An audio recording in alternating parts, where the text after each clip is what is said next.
Okay, thank you very much, my brother Leo Muhammad.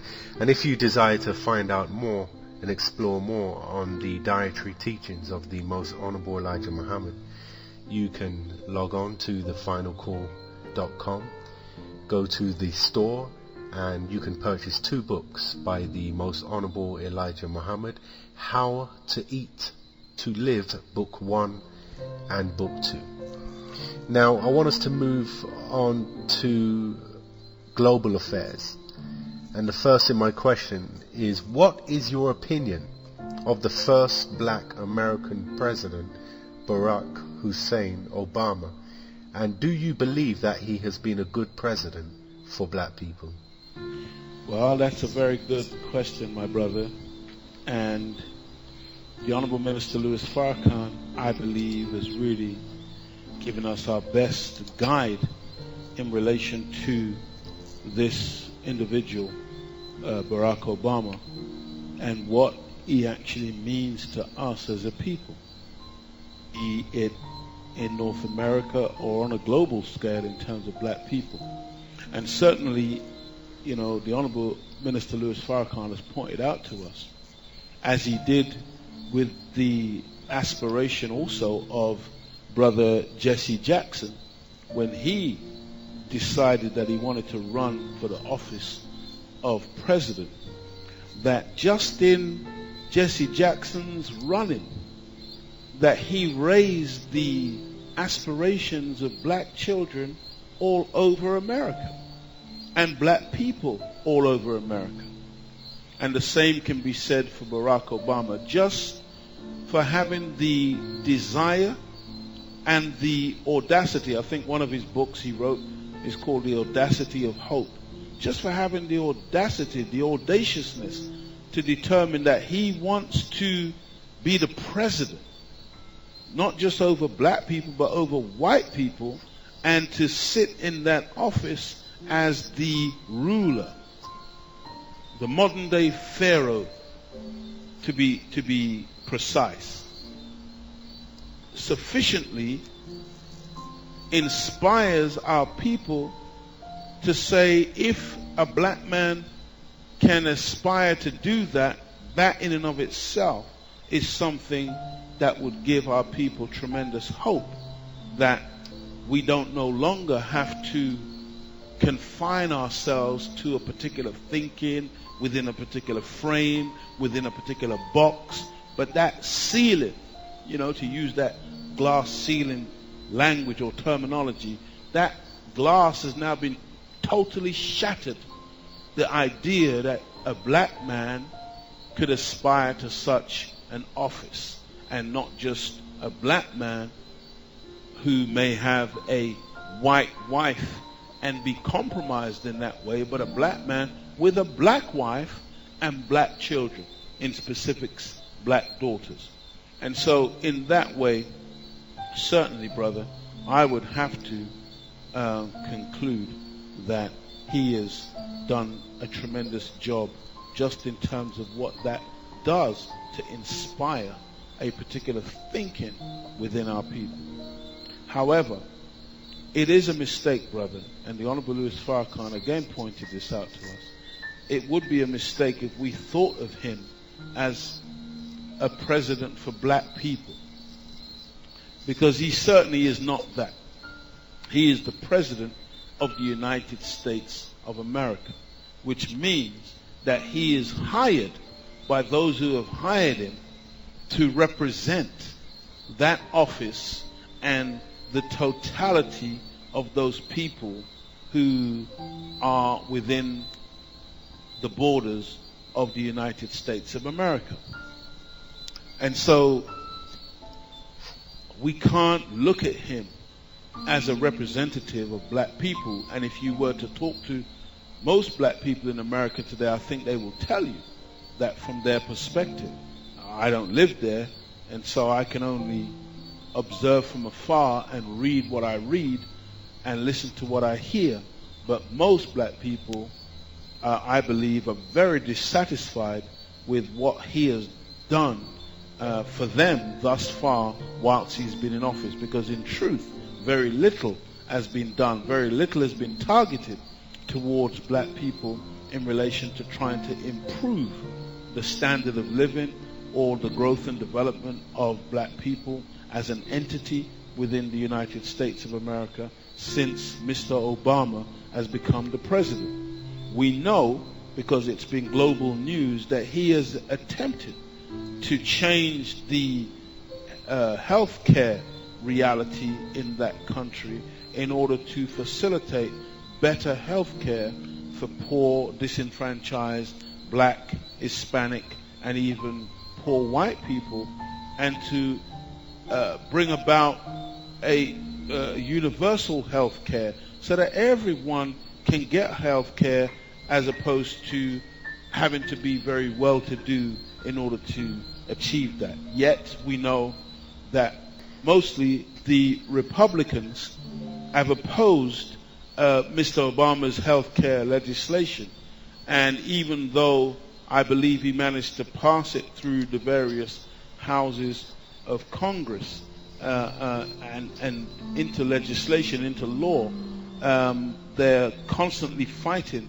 this health care bill with a view to actually repealing it and getting rid of it, because they are determined that they don't want that type of fairness and parity between the haves and the have-nots, and making it available, making universal health care available to everybody in the United States at a reasonable cost. And so even the things that he has been able to do, the Republican Party are fighting tooth and nail to actually overturn and to reverse some of those things that he's tried to implement. And then when we look at what he has managed to do on some other domestic areas, and also in terms of foreign policy, when he came to power on the basis that he would close Guantanamo Bay, and he would be bringing the soldiers home from Iraq and ultimately Afghanistan, we see that nothing of the sort has taken place. And so again, I think you will find that most people are very dissatisfied, and up until just a few days ago, until this announcement of the killing of Osama bin Laden, his popularity was really in the toilet. Very, very low ratings within various opinion polls about how he is viewed by the population. He was not being seen in a very, very good light because of his perceived underperformance or underachievements whilst he has been in office. And so I think, brother, the Honourable Louis Farrakhan, I think the most important thing about this question that I could say is that the Honourable Minister Louis Farrakhan said to us that before Barack Obama was elected, he was selected. And I think this is the important thing that we really need to understand about this. Because, brother, many of us became very excited and we were very happy to see a black man, being elevated to that office, the White House, the President of the United States. Some say the most powerful man on the planet. But the reality is that long before he was elected, he was selected. And I say to you, brother, that in humility, that he wasn't selected by righteous people. He was selected by a cabal of evil inclined people. He was selected by powers and spiritual wickedness in dark places and in high places. He was selected for a particular purpose. He was placed in the White House because it was determined from the perspective of these hidden forces, this shadow government that never shows its face but operates in the shadows. He was selected to play a particular role. He was selected by Zionists. He was selected by neoconservatives. He was selected by what the Honourable Elijah Muhammad calls the 10% bloodsuckers of the poor. He was selected by international bankers. And he was selected not to change the status quo, but to give the impression of change. Change we can all believe in, but in reality, he was selected, then elected, to maintain the status quo. Only difference being, now we're going to put a black face on the evil. And this is the terrible thing about the condition that Brother Obama is in, because it seems to me, and I'm speaking personally now, that he is not a naive individual. He is a highly intelligent man, and it seems to me that he has allowed himself to be co-opted into this evil process of the maintenance of Satan's rule, and that he is a tool that is a willing tool and a willing participant in this process of the maintenance of Satan's rule. And so I don't believe, brother, that he is of benefit to black people in that sense, and he could turn out to be a tremendous detriment, because it was intimated to some degree recently by the Honourable Minister Louis Farrakhan that it may very well be, and I've had this thought in my mind myself for some time, that he is being groomed to be the one who will ultimately have to go after the Honourable Minister Louis Farrakhan. And so from a scriptural point of view, brother, I think it's important to appreciate that Pharaoh may very well come in black skin, because there is scripture that says that at that time when Pharaoh is moving on the man of God, his wife refused to go along with him because she was in fact a believer. And I think it's important that we understand that with Sister Michelle Obama, she is a African American in that she is from a mother and father who are from a mother and father who are from a mother and father who were slaves. Whereas our brother, her husband, Barack Obama, his father is an African who came from the continent of Africa. And again, I'm a reader, brother, of numerous things in relation to international affairs. And one of the things that I read was that, in fact, Barack Obama's father may very well have been a CIA asset and may well have worked for the CIA whilst he was traveling from Africa and in and out of America, and whilst he was studying, he was in fact a part and parcel of CIA operations. And it seems to me that there is tremendous intrigue that is constantly being played out on our planet when it comes to the machinations and the movements, the secret and hidden movements of Satan and his devils, his workers. And, you know, our brother has been chosen to play a particular role. And as I said, according to scripture, there is a Pharaoh whose wife is a believer and refuses at that point when Pharaoh is about to move on the man of God. She refuses to go along with him.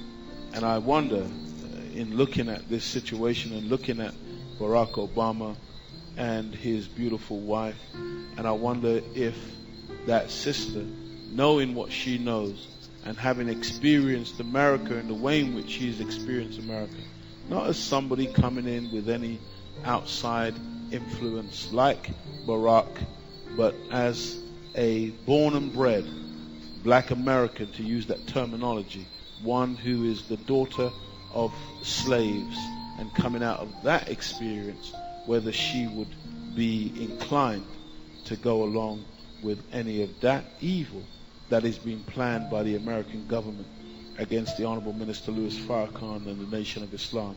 And so we will watch and see. But I believe that that brother is in tremendous danger, brother, of going down in history as a wicked and evil man, because he has allowed himself to be co-opted by the devil, by Satan, and to be used in a very, very wicked way. And I pray to Allah that, as a people, we're not fooled by the fact that he has black skin, because traditionally they've always used our own people to do their evil. And so we should not be surprised if they are once again employing the same tactic by now using this brother, placing him in that office in order to use him to justify continued drone attacks in Pakistan, to justify targeted assassinations, to justify perpetual warfare on our planet, to justify the attack on Iran, which they're planning, to justify some of these really devious machinations which are unfolding as we speak.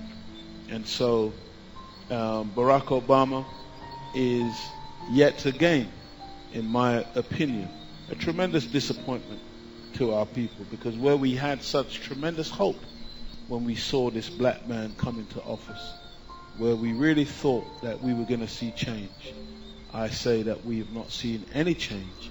And if we've seen any change, it's a change for the worse. Things have not gotten any better. We can't distinguish his policies from Bush's policies. The language sounds better. He is very articulate and he's able to sound good. And we enjoyed watching him beat Mr. Trump the other day at a dinner. But really, apart from the entertainment factor, we don't see a great deal of hope or a great deal of change for the betterment of our people in North America or throughout the world. The Middle East and the Muslim world, the Islamic world, had tremendous hope in Barack Obama when he went to Egypt in the early days of his presidency and made a beautiful statement about changing the relationship between America and the Islamic world. And today they have seen all of that beautiful language dashed, and seeing just an intensity of the Bush policies now being carried out in the name of Barack Hussein Obama. And so, brother, I'm not convinced that this is anything different to what we've seen before, whether it was Clinton or Bush and now Obama. It seems to be business as usual in the White House, and it doesn't bode well for world peace and for future prosperity. America is going down. It's on a downward spiral. And again, if you watch some of these disaster movies, you'll see quite often when they depict the president as a black man, it's always in a time of crisis and always in a time of disaster.